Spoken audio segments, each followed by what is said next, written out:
देखिए, आजादी के बाद पहली बार किसी महिला को फांसी लगने जा रहा है। फांसी देने की क्या प्रक्रिया होती है, राष्ट्रपति के पास किस तरह से क्षमादान किया जाता है, राष्ट्रपति किसके मतलब सलाह के आधार पर क्षमादान करते हैं और कितने प्रकार से क्षमादान होता है, इसको हम समझते हैं। अभी जो हालिया घटना हुई है शबनम का, वो उत्तर प्रदेश के अमरोहा जिला का एक मामला है। 15 अप्रैल 2008 को एक बहुत ही संपन्न घर की लड़की थी जिसका नाम था शबनम। वो अपने इकलौती लड़की थी, उसके पिताजी एक शिक्षक थे। उन्होंने बहुत नाजों से, जिस तरह से हर माँ बाप अपनी बेटी को पालते हैं, वैसे उन्होंने पाला था। उन्होंने अपनी बेटी को पढ़ा लिखा के एमए कराया था। लेकिन उस शबनम को अपने ही गांव में एक लड़के से प्रेम हो गया जो 8वीं फेल था, जिससे मिलने जुलने से शबनम के घर वाले ऐतराज जताते थे।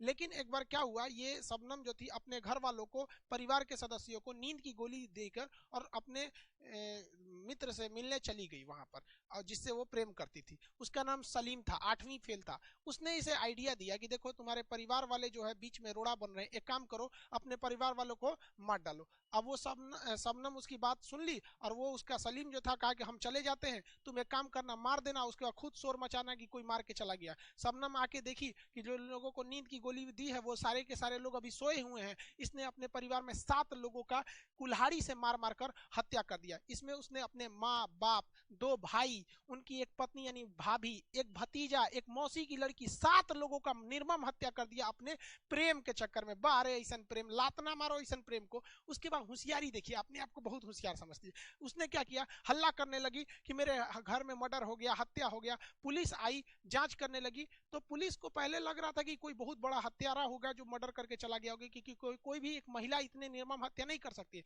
लेकिन बाद में जब जांच हुआ शबनम का, तो शबनम प्रेग्नेंट निकली। अब शबनम की शादी नहीं हुई थी, प्रेग्नेंट निकली तो सीधा बात चला जाता है। बाद में शबनम ने खुद ही कबूल कर लिया कि उसने अपने बॉयफ्रेंड के बहकावे में आके मतलब उसने ऐसी हत्या किया है। शबनम का अभी एक बेटा भी है जो सलीम का, ये मतलब ताज उसका वर्तमान नाम है। इतने जघन्य अपराध होने के बाद district court, high court, supreme court ने सभी ने शबनम को फांसी की सजा सुनाया। शबनम के वकील राष्ट्रपति के पास मर्सी अपील यानी अनुच्छेद 72 का प्रयोग करते हुए दया याचिका के लिए गए थे, किंतु राष्ट्रपति ने भी उसकी दया याचिका को खारिज कर दिया। हालांकि शबनम का छोटा बेटा ताज, उसने राष्ट्रपति से गुहार लगाई कि उसकी मां को मत फांसी दीजिए, क्योंकि उसके ऊपर से वो मतलब एक मां का साया उठ जाएगा।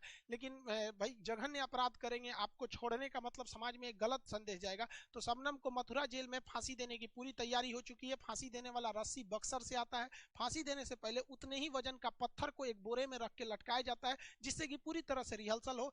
पवन जल्लाद जो निर्भया के दोषियों को फांसी दिए थे, वो भी पहले से मथुरा जेल तक पहुंच चुके हैं। अभी मथुरा जेल को, प्रशासन को केवल डेथ वारंट का इंतजार है। जैसे ही डेथ वारंट आएगा, भारत की पहली महिला शबनम को फांसी लटका दिया जाएगा। अब ये जो मर्सी अपील होती है, इसे किया कैसे जाता है, इसे समझते हैं हम लोग। हमारे संविधान का अनुच्छेद 72 जो होता है, वो राष्ट्रपति को यह पावर देता है कि वो क्षमादान कर सकते हैं। लेकिन यह क्षमादान जो होती है वो टोटली गृह मंत्रालय के अंडर में होती है। एग्जाम में ये क्वेश्चन याद रखिएगा, होम मिनिस्ट्री इसमें महत्वपूर्ण भूमिका निभाती है। यह क्षमादान 5 तरीके से होता है। अगर आप यूपीएससी या फिर पीसीएस लेवल का एग्जाम देते हैं तो ये जरूर याद रखेंगे, 5 कैटेगरी। अदरवाइज छोटा मोटा एग्जाम में तो राष्ट्रपति की क्षमादान शक्ति किसमें है, तो आर्टिकल 72 में, यही बहुत है। पहला होता है क्षमा यानी पार्डन। देखिए ये सबसे पावरफुल चीज होता है। जब कभी भी राष्ट्रपति गृह मंत्रालय के मतलब सलाह पर, अब हम बार बार नहीं बोलेंगे कि गृह मंत्रालय के सलाह पे, आप समझ जाइएगा कि जब भी डिसीजन लेंगे तो गृह मंत्रालय के सलाह पर लेंगे।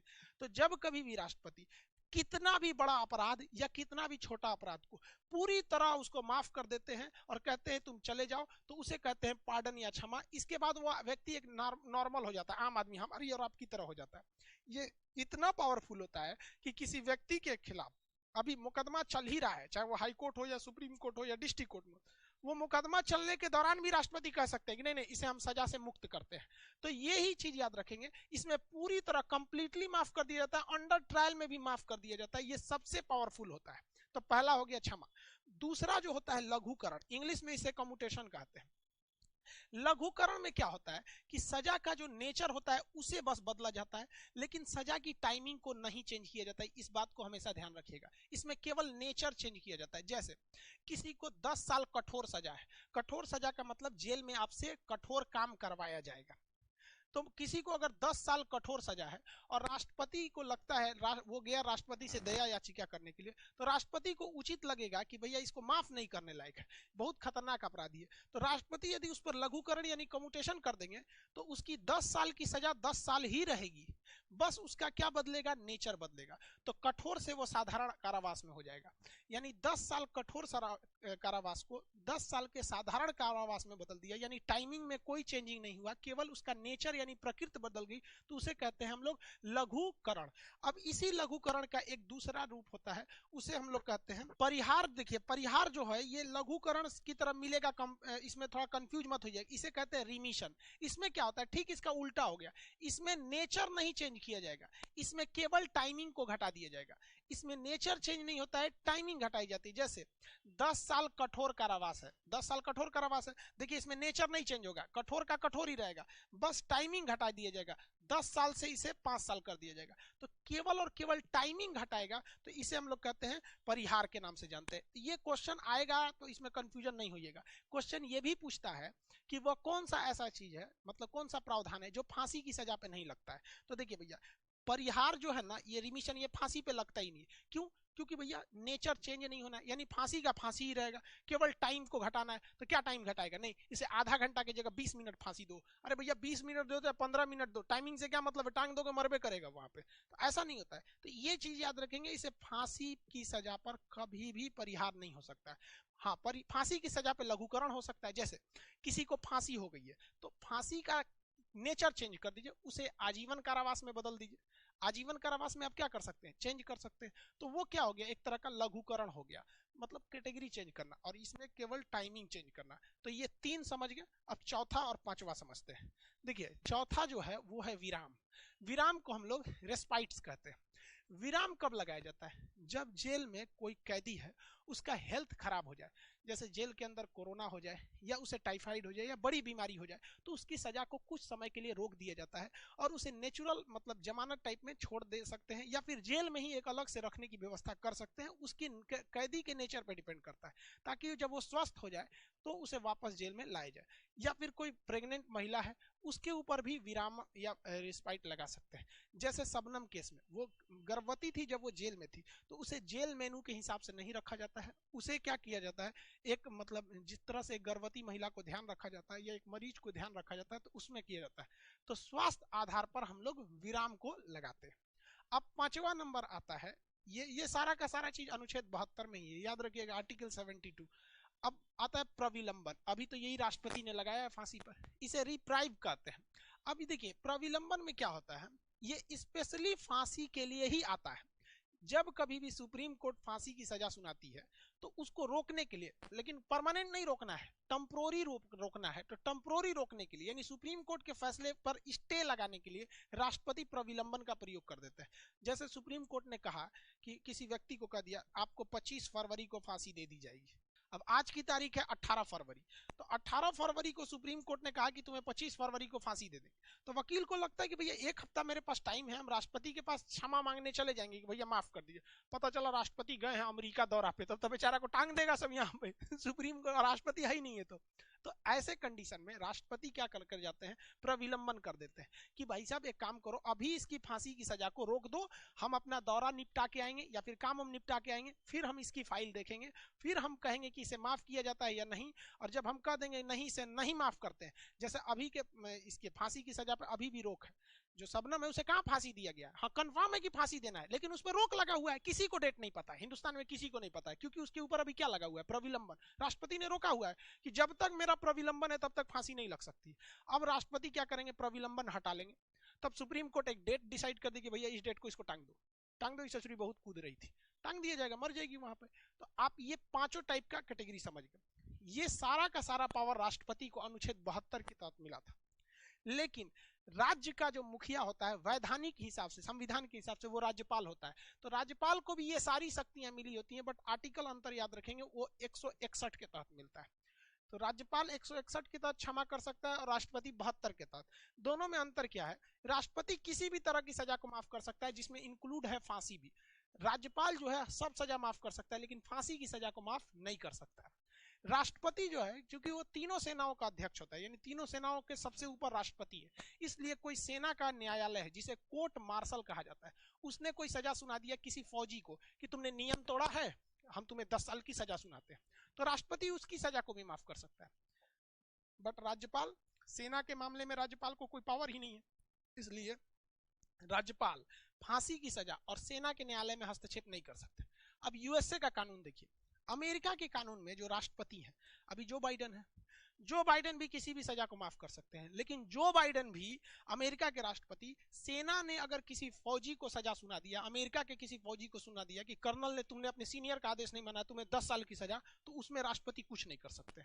यानी यहां तो आपको दिख ही रहा है कि राज्यपाल से ज्यादा पावर राष्ट्रपति को, और भारत के राष्ट्रपति का पावर अमेरिका के राष्ट्रपति के पावर से ज्यादा है। किस मैटर पे? मतलब सजा माफ कराने के मैटर पे। तो अनुच्छेद 72 में 5 प्रकार की क्षमा समझ में आ गया आप लोग को। रही बात शबनम की, तो शबनम की फांसी लगना एकदम फिक्स है। और सारी लड़कियों को कहते हैं, देखो भाई साहब, माँ बाप के सिवा कोई अपना नहीं होता है। बिना किसी स्वार्थ के उंगली पकड़ के चलना सिखाते हैं, और किसी दूसरे 6 महीना के प्यार के चक्कर में माँ बाप को कोई मार दिया। और आजकल के भी देखते हैं लड़का लड़की भाग जाता है। अरे कभी सोची हो लोग कि भागने के बाद वो भाई किस तरह से समाज में रहेगा? छोटे छोटे बात पर मोहल्ले के लोग ताना देंगे आपके पिताजी को कि तू क्या बोलता है, तेरी बेटी भाग गई थी, तुम्हारा बहन भाग गई थी, तुम्हारा भाई जीना मुश्किल हो जाएगा। आपको क्या लगता है कि दो दिन का लड़का कॉलेज ट्यूशन स्कूल में मिलता है, आपका जिंदगी भर साथ नहीं पाएगा? बस एक बार कहिए ना कि हमको कोई प्रॉब्लम है गई है, मेरे किडनी में पथरी हो गया है, प्लीज हमें ऑपरेशन कराना है, 50,000 रुपए का इंतजाम करा दो, कैसे भी एक महीने के अंदर सब प्यारा का आपका होश ठिकाने आ जाएगा। सब प्यार का होता है। लेकिन जिस बाप के घर में 50,000 रुपए नहीं है ना, वो अपने आप को भी बेच देगा, लेकिन आपके लिए वो करके देगा। लड़कियों को 2-4 बात लड़के बोल देते हैं कि मुझे तुम्हारा साथ जिंदगी भर नहीं चाहिए, बस जब तक तुम्हारा साथ है तब तक ही जिंदगी चाहिए। लड़की खुजा रही है, वाह वाह वाह भाई शाहजहां है मेरे लिए, तो ताजमहल बनवा देगा, घंटा बनवा रहा है तो रहिए यहाँ पर। और माँ बाप को भी कहते हैं अपने लड़कियों को स्पेशली, भाई देखिए भारत का समाज पुरुष प्रधान है। यहाँ लड़का 10 गलती करता है तो लोग नहीं खोजते हैं, लड़की एक गलती करने लगती है तो सब खोजने लगते हैं उसको, ऐसे की ऐसी। तो माँ बाप को भी सही चाहिए, उनकी लड़की को भेजेंगे अपनी पढ़ने, जा पटना जा पढ़ लो, दिल्ली जा पढ़ो, आएगी तो देखिए अरे वाह कितना अच्छा, हाथ में घड़ी है, 2000 का घड़ी है। मम्मी पूछेगी कहाँ से घड़ी ली बहू? तो मेरी सहेली गिफ्ट की है। सहेली गिफ्ट की है उसको? इतना पैसा रखा हुआ है सहेली को?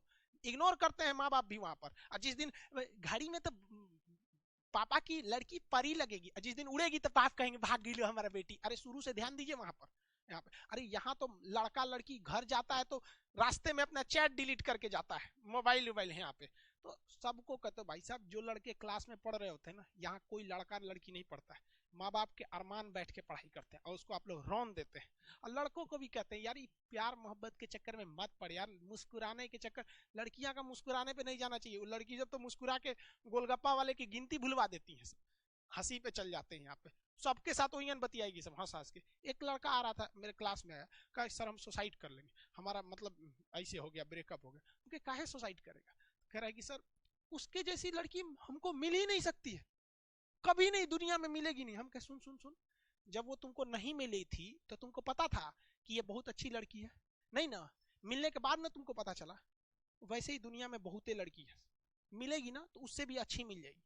ऐसा नहीं कि ताजमहल से अच्छी कोई बिल्डिंग नहीं बनी, सब चीज होता है। लेकिन देखो भाई 75 आएंगे 75 जाएंगे, जिंदगी भर साथ वही देगा जो पापा खोज के लाएंगे। लड़का उड़का ब्रेकअप के चक्कर में, सीबीएसई वाले लड़कों का ना ब्रेकअप होता है ना तो अपना नस काट लेता है, और हिंदी मीडियम वालों का ब्रेकअप होता है तो पहाड़ काट देता है। वहां पे देखिए माझी को पहाड़े काट दिया वहां पे। तिरिया चरित्र पुरुषस्त्र भागम दैवो न जाना को तो मनुष्यम, एक औरत का चरित्र और पुरुष का तकदीर भगवान को भी नहीं पता होता है। तो भाई लड़का लोग मन लगा के पढ़ाई करो, लड़की लोग भी भैया पढ़ाई लिखाई करो, अच्छा से घर द्वार रखो, माँ बाप का नाम रोशन करो। ऐसा मत काम करो कि अगले दिन न्यूज बन जाए तुम्हारे लिए और माँ बाप का नाम शर्म से डूब जाए। आई होप आप राष्ट्रपति की क्षमादान शक्ति वगैरह समझे होंगे और लड़का लड़की पढ़ाई पे ध्यान देंगे। मिलेंगे नेक्स्ट क्लास में। जय हिंद।